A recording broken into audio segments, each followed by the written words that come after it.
Siamo stati in piazza a San Donà di Piave per voi a vedere i festeggiamenti del carnevale sandonatese tra maschere, carri e tanta musica. Vediamo il servizio.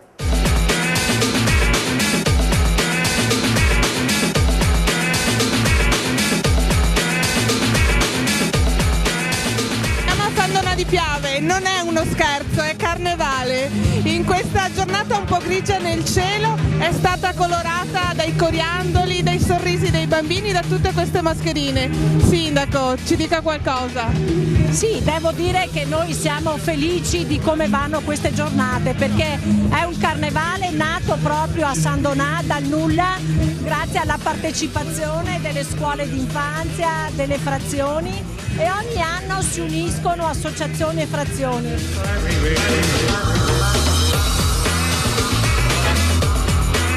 Questa è la dimostrazione che si vuole vivere il carnevale non solo come momento di divertimento per i nostri bambini, ma anche come opportunità degli adulti di costruire assieme qualche cosa. E quindi con la massima semplicità e naturalezza siamo riusciti a fare il nostro carnevale. Carnevaliamo 2012 anche con la presenza dell'assessore Furlan. Buonasera. Buonasera, mi riconoscete perché ho la stessa maschera dell'anno scorso, quindi facilmente riconoscibile. Io volevo soltanto ringraziare le frazioni perché hanno fatto per questo Carnevaliamo 2012 un lavoro eccezionale. Hanno cominciato a lavorare subito dopo la fiera e quindi hanno passato il loro inverno chiusi in un capannone a preparare quello che avete visto. Grazie a loro.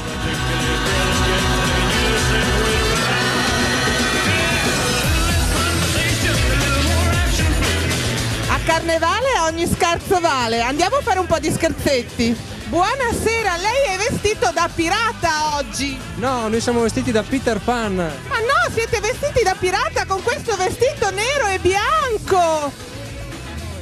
Peter Pan. Da Peter Pan. Mannaggia, ci siamo sbagliati! Questo è Peter Pan! Ma i clown fanno qualche scherzetto? Oh, noi siamo terribili, bisogna stare attenti quando passiamo. Attenti. Benissimo, allora ci allontaniamo furtivamente da voi. E facciamo una coreografia. Abbiamo un dubbio, ma tu che animale sei? Una zebra? Una mucca? Una farfalla? Sarai una farfalla io, travestita, dai, una farfallina. Scusa, io ho paura dei coccodrilli, tu moscichi? No, non si sa cosa fa il coccodrillo, ma per il momento suona. Ma suona cosa? Il flauto, vedo? No, questo qui è un violino.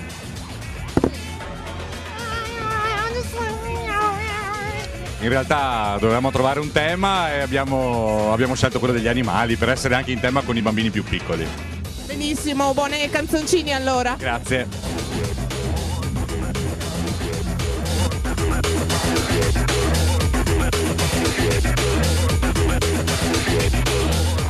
Il carnevale continua anche nel palazzetto dello sport di San Donà di Piave, dove si sta svolgendo l'elezione della mascherina più bella dell'anno.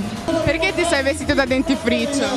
Perché mi piace lavare i denti, ecco. E tu da cosa ti sei vestita? Da medusa. E pensi di vincere questo concorso? Sì. Qual è la cosa che vi piace di più oggi? La sfilata che faranno. Beh, si truccano solo i bambini o anche gli adulti? No, con piacere vediamo che anche gli adulti vogliono, diciamo, presentare quello che può essere il carnevale, essere in sintonia con i loro bambini, per cui farfalle per i grandi. Oggi è la 35esima edizione ed è una cosa stupenda per far divertire i bambini. Io credo che adesso stanno sfilando, come sta vedendo, nella pedana. La giuria sta giudicando e sta esprimendo un voto, ognuno è libero di esprimere in base a coscienza e poi alla fine verranno premiati. E per fare divertire anche i genitori, per far divertire anche le mamme, i papà, le nonne, perché poi ci sarà questo ballo latinoamericano, ma questo ballo latinoamericano sono tutti dei ragazzi e abbiamo fra questi una coppia che ha vinto già parecchio, ha vinto il titolo regionale, sempre di ballo latinoamericano. Saranno 8 coppie che si esibiscono e faranno un saggio per dare una dimostrazione. Ringrazio soprattutto il sindaco e nonché l'amministrazione comunale, la Francesca Zaccariotto, ma che ci ha dato la possibilità sempre di avere il palazzetto dello sport, ma ringrazio anche tutta l'amministrazione comunale che a queste cose ci tiene molto, perché abbiamo anticipato quello in centro, l'abbiamo fatto domenica e oggi è l'ultimo giorno del carnevale, facciamo qui al palazzetto dello sport.